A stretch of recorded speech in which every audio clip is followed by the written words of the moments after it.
Well, hey guys, Mason here, and today I thought we would have a quick look at the Tusk oversized Typhoon front rotor. I did the matching rear as well this past spring.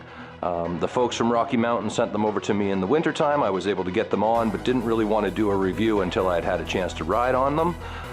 They've been on the KLR all summer, and I thought today I would share my thoughts with you. All right, let's have a look.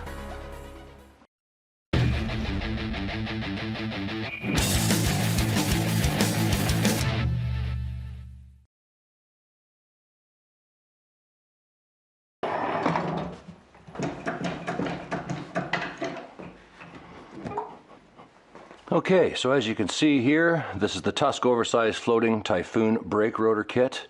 For the front, Rocky Mountain is selling them right now for $149.99, and the rear is $60. I did the matching rear as well, and the info on this is it's a 320 millimeter diameter dirt bike rotor. It increases braking leverage for high performance stopping power. It gets great reviews, and I thought, hey, why not give this a go? Now, those of you that have been following along know that I was actually very happy with the brake system that I had on it. I had done the front steel braided brake line, and I had put a set of fairly aggressive pads on the front rotor. Now, the rear I had never touched. It was stock, but I don't use my rear brake a lot. So when this came along, I thought, well, I'll put it on and I'll run it for the season and see if there's much difference. And actually, I have to tell you, there is a difference. It's actually really, really nice. The front before, although I had great stopping power, it certainly didn't have the feel that this 320 mil front rotor gives you.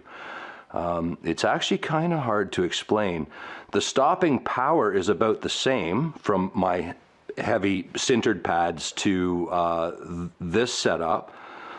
But the feel is incredible, and I've really noticed it this year off-road because I love my front brake so much. I'm always a little bit timid with it on gravel, and this year I noticed a lot more feel coming from this front setup. Now, I did the rear as well,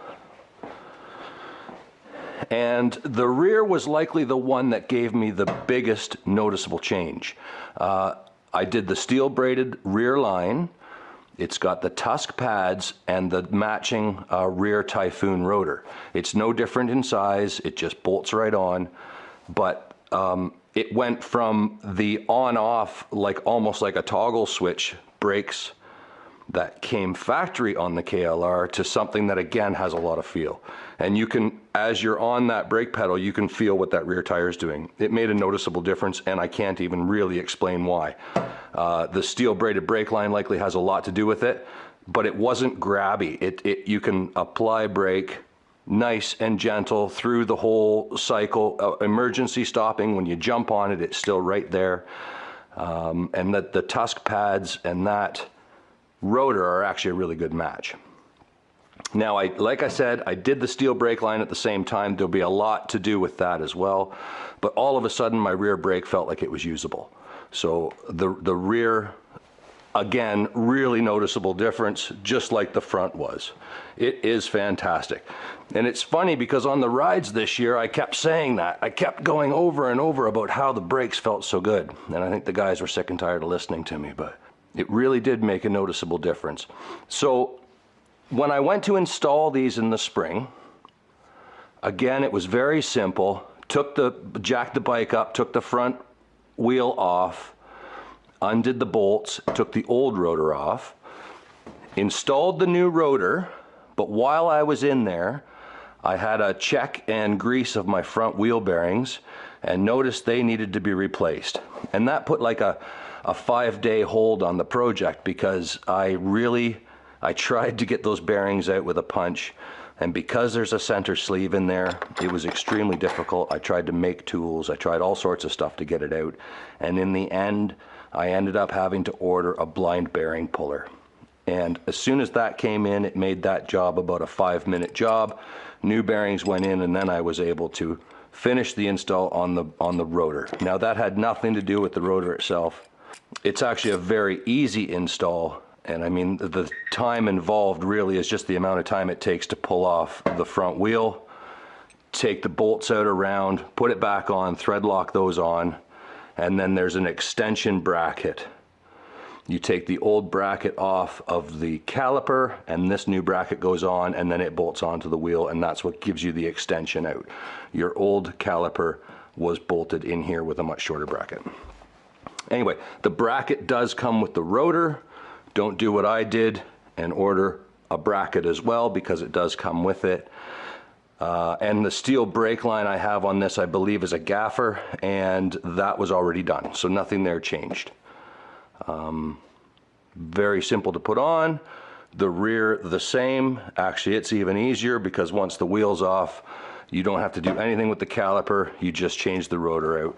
Super simple, but the Tusk pads and the Tusk oversized rotor on the front, a massive difference in feel. Braking power between a really high quality sintered pad and the OEM brakes. I mean, if you've got your KLR stopping really well, like as good or better than all the guys you ride with, you're not going to notice much of a difference in that respect, but the feel, the feedback through the lever is incredible. So do I think it's worth doing? Absolutely. For $150, this one is definitely worth doing, and for $60, I mean, it's a no-brainer. The rear is absolutely worth doing as well. Yeah, I can recommend them. The rotor and the pads, the Tusk pads, have been excellent as well. So yeah, I was pretty happy. Actually, I was very happy. And hopefully that helps someone out if you're sitting on the fence thinking about doing it. Now, I'm going to put a bit of footage in here on the install. Like I said, it was super easy, except for the fact that I got into doing bearings at the same time. And the rear is even easier. So if you're afraid of doing it, don't be. Quite simple. Just make sure that you put thread locker on them and you torque them down to the right spec, and you're good to go. Yeah. Highly recommended. The Tusk brand never seems to let you down. It's always seems to be quality stuff, and I was able to prove that this year. Yeah. All right, so hopefully that helps someone out. Let me know in the comments if you have this on your bike or if you're thinking about it. And let me know what you think if you have it on. I'm interested to hear some other feedback too. All right, guys.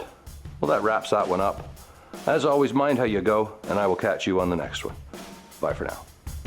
Hey guys, if you liked that video, hit the thumbs up button for us. It goes a long way towards helping out the channel. And if you're new here, hit that subscribe button in the upper corner for new videos every Sunday. Be glad to have you along for the ride.